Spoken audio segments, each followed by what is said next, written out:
Yes, tama yan. Someday, hindi mo na kinakailangang pumasok ng holiday para lang sa double pay. Diba? Dahil someday, mayaman ka na. Meron ka ng sariling kumpanya. Yes! Yabang! Pero since wala pa yon, sa Biyernes, holiday, pumasok ka pa rin. Ay nako, yes friend, kagaya mo, naniniwala rin ako na darating yung araw na hindi mo na kailangan tignan yung presyo pag nagsha-shopping ka. Kasi shoplifter ka na. Hindi mo magnanakaw. Yung tipong mapapasabi ka na lang na, uy, good item, solid.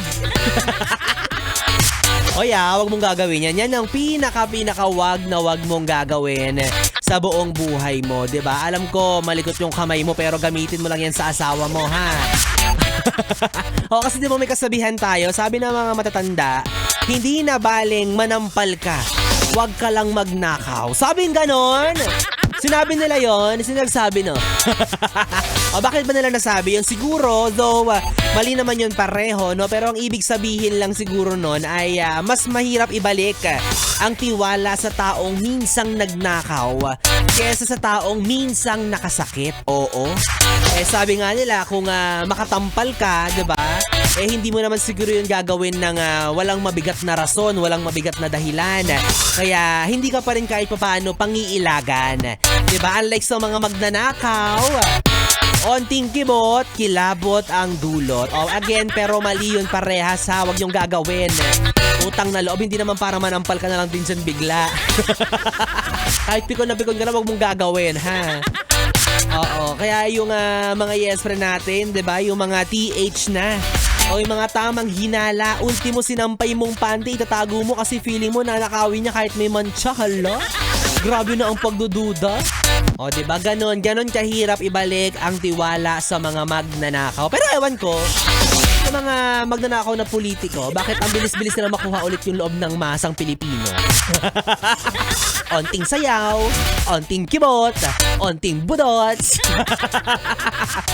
Nasa pwesto na ulit. Hindi ko alam. Depende siguro. Kanya-kanya. Pero again, ano pa man ang gawin mo sa dalawang yan, ang manakit o magnakaw, mali yan, ha? Sinasabi ko sa'yo. Mahalin mo na lang ako. Yan. Yan yung pwede mong gawin sa buhay mo na walang kaso. Hindi ka nalugi kay B-Boy Bimol, Yamado.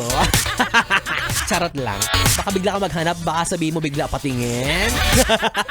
Hindi mo patunayan, no? Kasi naman, 'di ba, karamihan yung mga nagnanakaw, kapag tinanong mo, bakit mo nagawa 'yon? Bakit ka nagnakaw? Bakit hindi mo kinuha mo yung hindi sa'yo? Ang sasabihin nila, wala ginawa ko lang dahil sa pangangailangan. Pero may ilan din naman na ginagawa yun para lang sa kagustuhan, for the clout.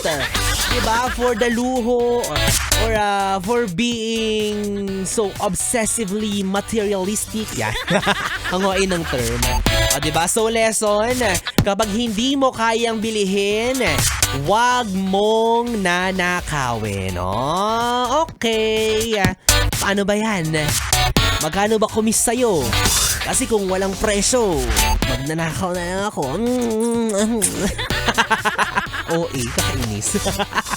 Yes, friend! Nakapiling mo na ang bibi mo sa radyo, ang DJ na mabilis bumayo ang dila sa mikropono. Ako po si DJ B-Boy. B-Boy na pwede mong makatabi hanggang mamayang alas 12 para sa ating BB Time. Kaya naman dito ka lang sa istasyong No Problem, ang 101.1 Yes FM Solid. Oras natin 9:41.